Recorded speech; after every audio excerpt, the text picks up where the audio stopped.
Vamos agora à questão número 16, que é uma questão bem chatinha aí da nossa prova. E ela fala que tem 3 molas idênticas de massas desprezíveis e comprimentos naturais L, são dispostas verticalmente em um solo num teto de 3 L de altura, conforme a figura. Entre tais molas são fixadas 2 massas pontuais na situação de equilíbrio.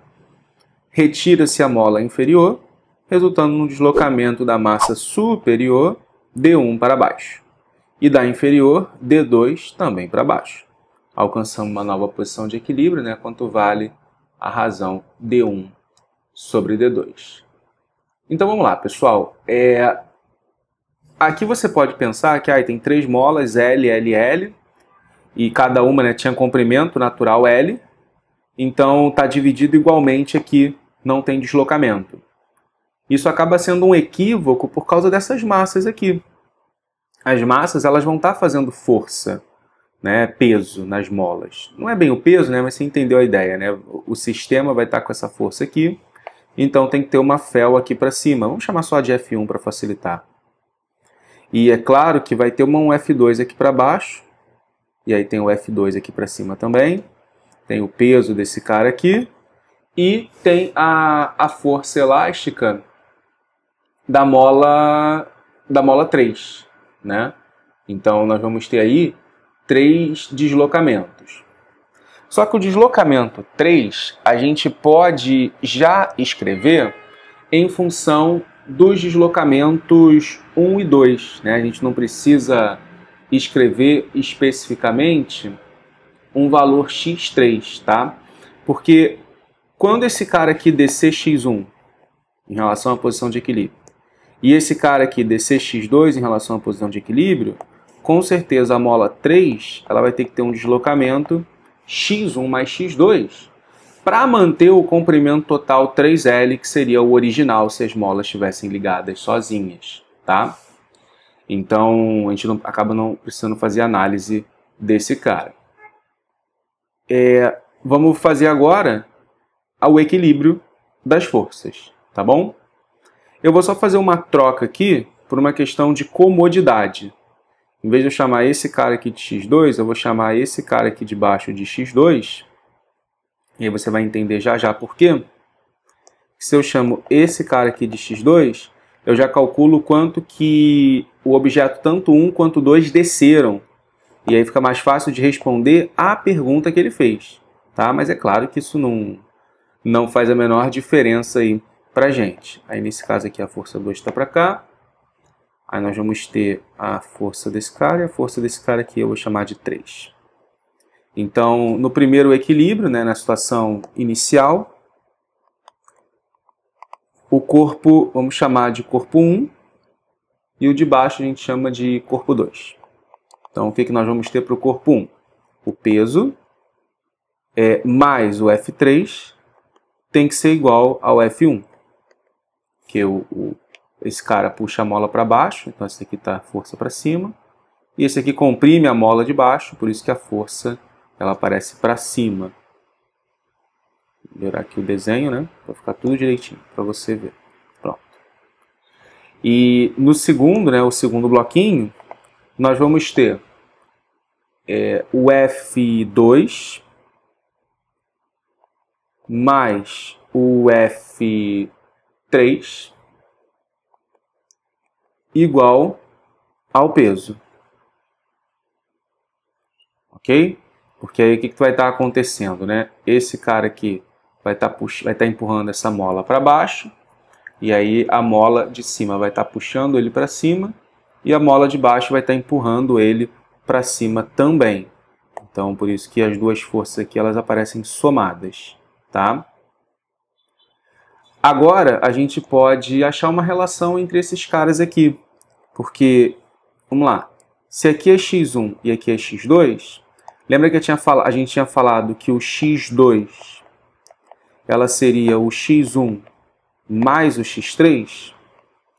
Então, na verdade, quem é o x3? x1 menos o x2. Tá? Então, a gente pode escrever assim também. Então, o x3 é o x2, menos o x1. E aí, pronto, a gente resolve uma variável, né? Então vai ficar aqui, ó, peso. Você pode deixar como peso mesmo, né? Que a gente vai cortar em algum momento isso daí. Deixa peso mesmo. Mais o F3, que é o K x2 menos x1, igual a K x1. E aqui a gente tira que P é igual a K x2 mais K x2 menos x1. Então, a gente consegue extrair aqui, por exemplo, que P igual a 2kx1 mais kx2, menos kx2. E daqui a gente consegue extrair que o P ele vale menos kx1 mais 2kx2. Tá bom? E aí eu escrevi desse jeito, né? Porque aí a gente já consegue resolver esse sisteminha que está aqui, ó.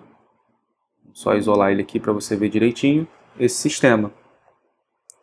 Como é que a gente resolve esse sistema? A gente pode multiplicar isso aqui por 2 e somar. Porque aí quando a gente somar, esse cara aqui corta. Aí que vai ficar 4 menos 1, 3. Então, 3kx2, 1 mais 2p, né? Que vai aparecer aqui o 2 multiplicado. Então, igual a 3p. Conclusão, x2 é p sobre k.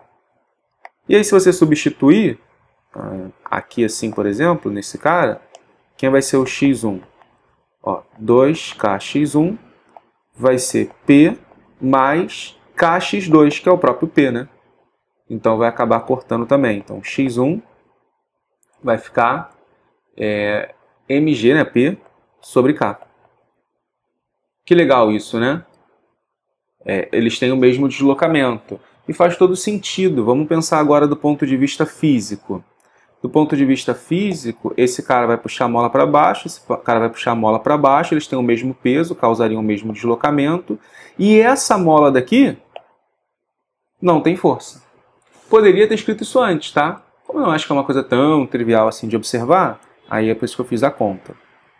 Na segunda situação não tem como, né? Na segunda situação essa mola aqui não vai existir. Então com certeza essa daqui vai estar distendida. Essa distende essa daqui, vou falar de uma forma grosseira, tá? E essa daqui distende as duas. Então o que a gente pode escrever agora na situação final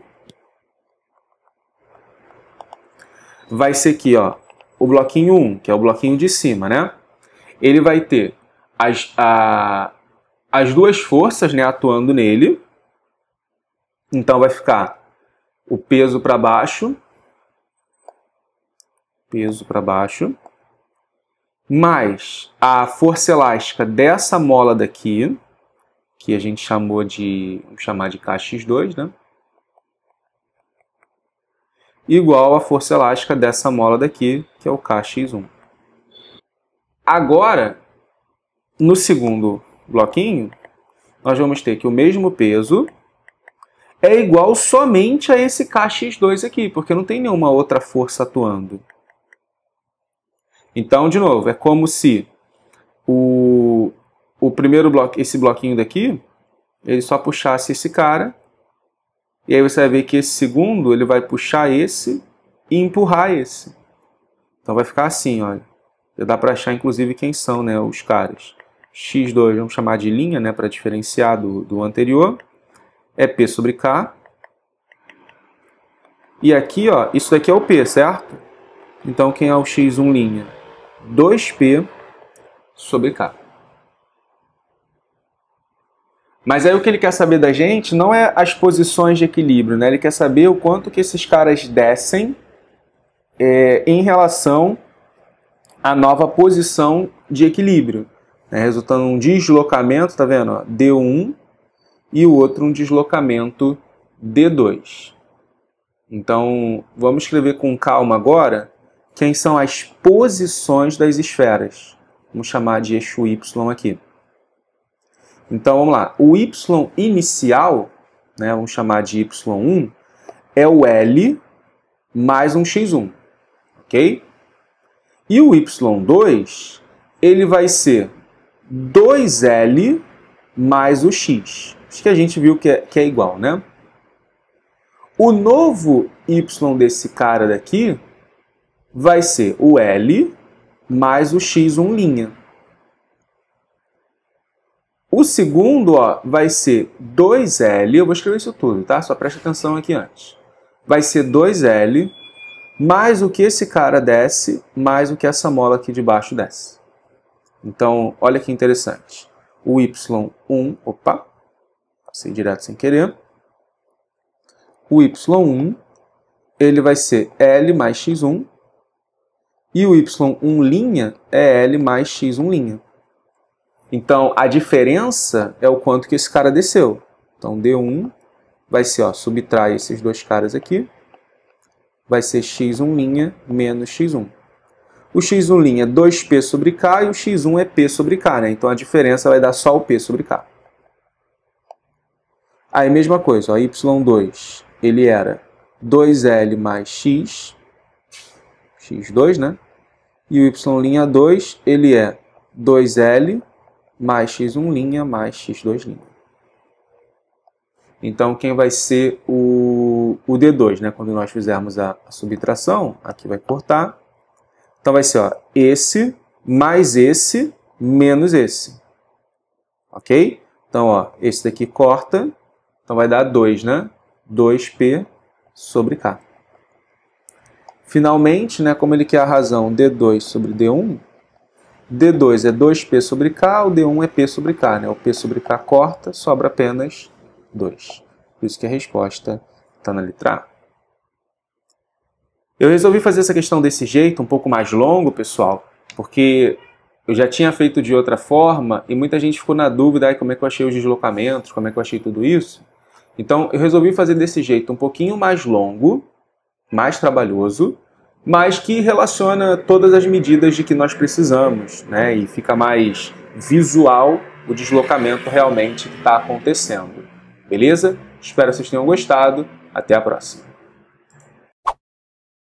Não se esqueça de se inscrever no canal, deixar o seu like se você gostou desse vídeo.